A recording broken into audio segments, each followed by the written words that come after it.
Hi, welcome to Business Influencers. My name is Chris Salem. You found us here at TALRadio. We are excited to see you here. And again, we are excited each and every week as the show continues to grow because of you, the listener.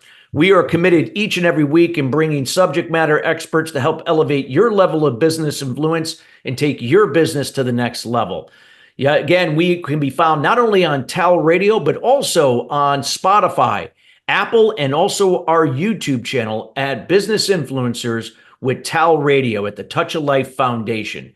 We have an exciting show today, and it's, of course, being brought to you today by Alumni Direct. Alumni Direct is a new social media community platform dedicated to bringing alumni together from all different generational types, an opportunity to either rekindle old relationships or meet new people for the first time. Now, this is a membership program, means it takes all the noise out of social media, no more of those noisy notifications. You get to come in and generate genuine and authentic relationships with the people you choose to correspond and share content with. If you'd like some more information about Alumni Direct, check them out at alumnidirect.com. That's alumnidirect.com. Well, we got a great show for you today. I'm excited. This is someone that has been on our show in the past, and I cannot wait to hear what he has to share today about the human side of estate planning. Now, we're going to be looking at some things and how you can now look at estate planning and how you can see it more than just the mortar of estate planning, but also how it's more important than the bricks itself. We're going to go into a deeper dive into that. He'll be sharing some slides and information to help you navigate what the human side of estate planning is. And we happen to be here again with Paul Hood, and I'll give you a little background about Paul. Paul is an author, speaker, and consultant on tax, estate, and charitable planning. He is a native of Louisiana and a double LSU Tiger. Paul attained his undergraduate and law degrees from LSU and an LLM in taxation from Georgetown University Law Center before settling down to practice tax and estate planning in the New Orleans area. Paul also spent almost 6 years running the plan giving operations for 2 higher ed state institution foundations. In addition, Paul has taught at the University of New Orleans, Northeastern University, the University of Toledo College of Law, Ohio Northern University Petite College of Law, and he's authored or co-authored 9 books and over 200 professional articles on estate, charitable, and tax planning and business valuation. His 9th book, Yours, Mine, and Ours, Estate Planning for People in Blended or Step Families, is now out. We actually had that right when the book came out when Paul was last on the show, and you're going to find out more about that and where you can contact and learn more about Paul's services. Now, I can keep going on, but without further ado, we welcome Paul Hood to the show. Paul, how you doing today? I'm great, Chris. Always great to be with you. Such a pleasure. Well, I'd love to do, let's do a deep dive. You've been on the show before. You've talked about estate planning. Why don't you just give a little bit of background just for the audience about what estate planning is? And then we'd be love to learn a little bit about the human side. And I know you got a few slides you're going to share with us today. Oh, absolutely. First of all, the human side of estate planning is the side that people care the most about. Unfortunately, the people who are doing the estate planning work are not real either knowledgeable or, in truth, very interested in digging deep into, for example, a family. And a blended family tends to have more angst than a single relationship family. I very early began focusing more attention on the human side than on the tax and property transmission side, which, to be honest with you, is the easiest part. That's what people want to charge you for, but that's the easiest part. Putting together an estate plan that enhances or at least doesn't harm the family system, that's worth its weight in gold, and that very few estate planners are very good at. Wow. Wow. And like you said, when I hear the human side, the thing that jumps out to me is it's like you can talk about what estate planning is, but it doesn't mean everybody that you're talking to is going to understand it from their perspective or what it means to them. So how you connect it and relate to where people are, I feel is so valuable. Let me, if I could, start Yeah, with a distinction that is very, very important. absolutely. And that's what I call the difference between the bricks and the mortar of estate planning. Chris, I grew up in the rural South, and we had working farms within family farms within 100 yards of our house on either side. Okay. And there was always building materials and usually bricks. And when we were kids, we would build forts with bricks, but bricks without something to hold them together, you can stack a couple of them, but it becomes brick Jenga pretty quickly. Oh yeah. Estate planning's the same way. People focus their attention on the bricks. And what do I mean by bricks? The tools, wills, trusts, beneficiary designations, entities, LLCs, foundations. And they set those all up. But without that mortar to hold it together, the plan's going to fall apart. Yeah. And what do I mean by mortar? Just look at some of the things in between: clarity, trust, respect, communication. Enter, Chris, I'm going to tell you right now, the best, and I've been involved with some really, really very successful estate plan. And what I mean by successful, I mean not tax savings. I'm talking about a family business that transitioned. I mean, I've worked with sixth generation, seventh generation family businesses. Okay. Not just the founder, the G1, G2 situation. I'm talking about G6, G7. I'm even working with a couple of G8s right now. Okay. It's the mortar that makes that happen. Intergenerational communication between the givers and the receivers is the hallmark of the best estate plans that I've ever been involved with. That communication, anticipation of reasonably possible outcomes, picking the right people, checks and balances on power and authority. These are all very, very important things. So I try to distinguish in as simple as I can. And I'm a big one-page guy, Chris. I had a lawyer who because I was a trustee of a couple $100 million trust, and I used to hire between 50 and 80 lawyers a year. I mean, we needed SEC lawyers, litigators, real estate people, corporate people. And they accused me of perfecting my client skills because I was a lawyer. But I wanted things on one page. And so I'm a big believer in one page things and in graphics.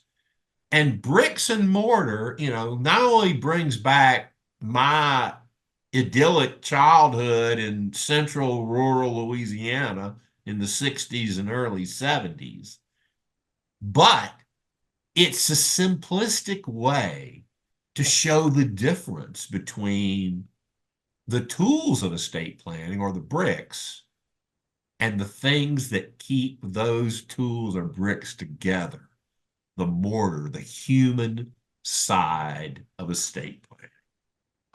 And guess what?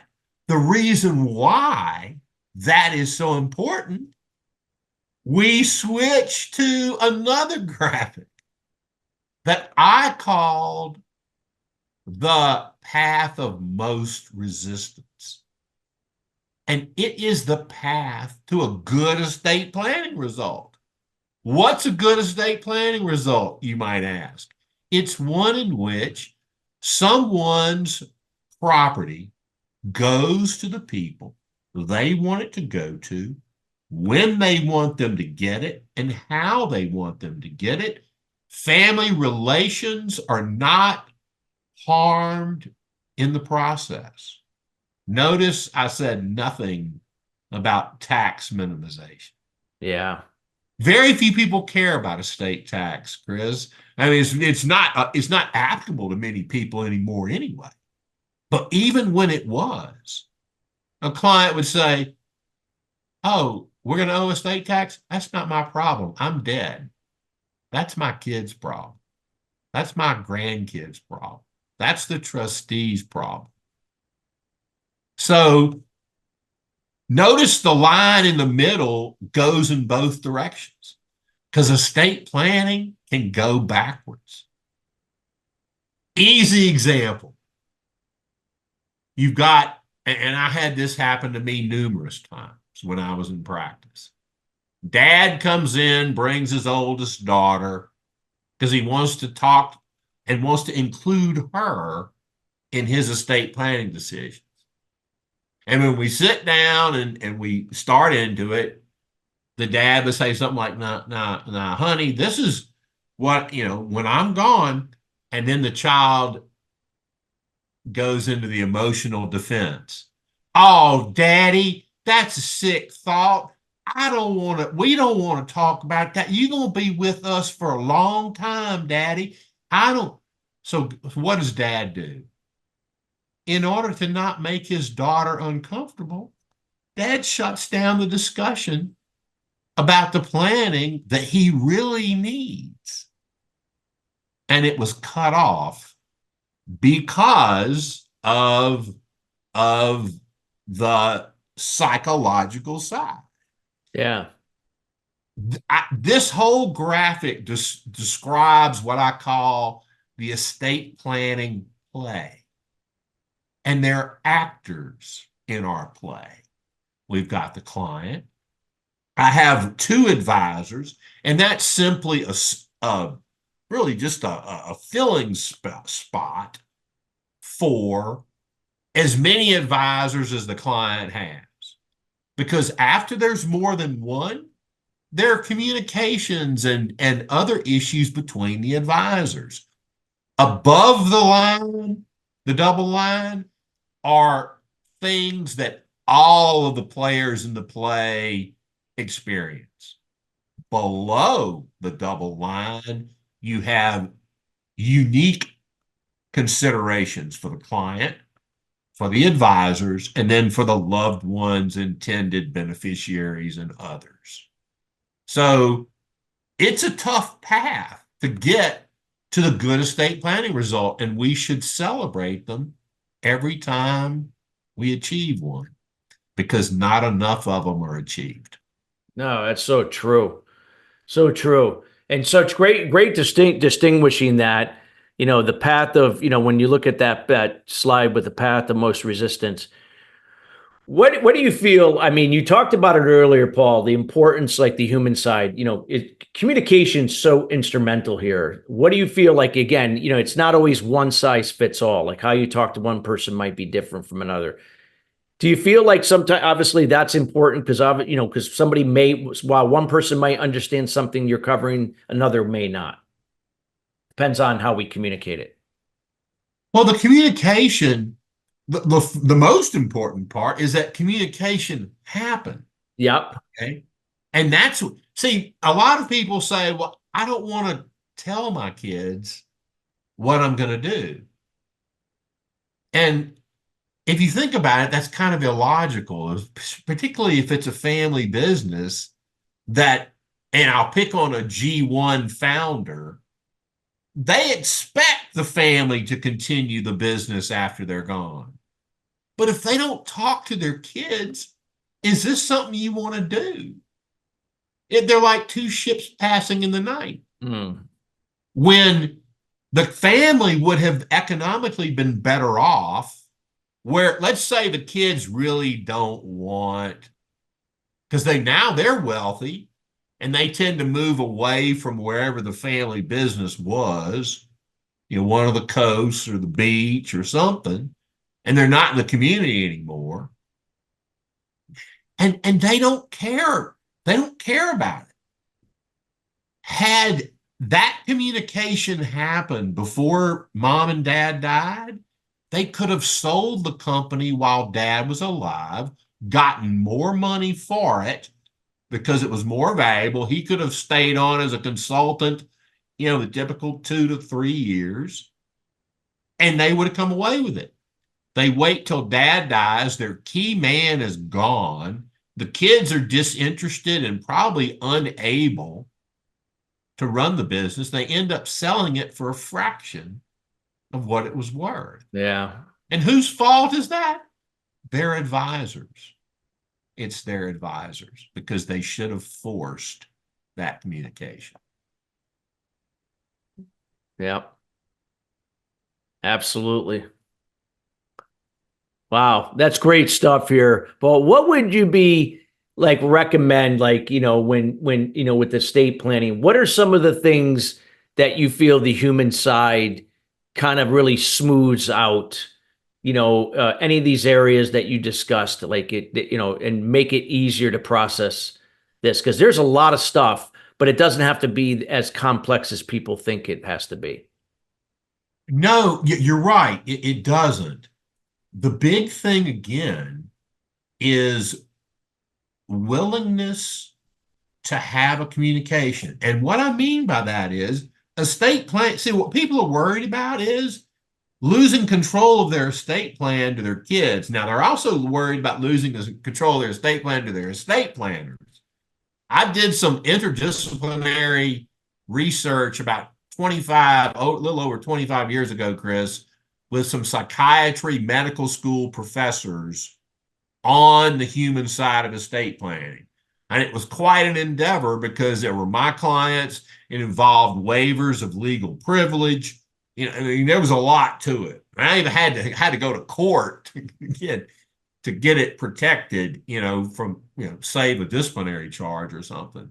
But learned a lot, identified 11 distinct fears that clients have during the estate planning process. And once I moved to California, because this was all done in Louisiana, where we have an easy probate system, you can open and close an estate in Louisiana in one day. Okay. When I moved to California, I added, and I didn't practice there, but my wife was an estate planning lawyer out there, and I added the fear of probate. So there are 12 distinct fears. Most planners say, oh, well, the client hadn't gotten back to us because they're worried about their own mortality. Maybe. Estate planners are as loath to discuss death, which psychologists would call mortality salience, as clients. So they dance around death. They dance around the discussion. You get gallows humor, I remember one meeting I was brought in, and it was the client and all the client's other advisors. And there were probably 10 people in the room. Okay. And I'm sitting there listening, and I said, what is the first question in your mind when you hire a new advisor? And the guy looked at me like he had deer in the headlights. Yeah. And I said, isn't it really, can this person help me? Can this person help me? I wrote an article in the ACTEC Journal back in 2002 where I identify the thoughts that it's about the initial client interview and the thoughts that go through the minds of both the client and the advisor during the initial client interview, all the way down to things like personal safety. Am I safe going to that office? But one of the fears is they fear us. They fear not being explained or having confidence that their plan is going to work as the advisor represented. So it's a lot more complicated than client simply worrying about their own mortality. like I said, there are 12. I discuss those fears in the Yours, Mine, and Ours book. Yeah, and I love, and I can't wait for you to share details on that book again with the audience. What else could you share that you feel is very important when it comes to the human side of estate planning and why it plays a role in helping people to be more proactive than reactive? I think it involves a lot about the advisors. The advisors need to check their egos at the door and focus on the client. Yeah. What is best for this client? But most advisors, they all want to jockey for being the client's most trusted advisor or to be the smartest person in the room. See, that was never my goal. My goal is and still is to be the best listener in the room. Because I will tell you that those listening skills that I've written and spoken about so often, I walked out of that meeting that day with those people.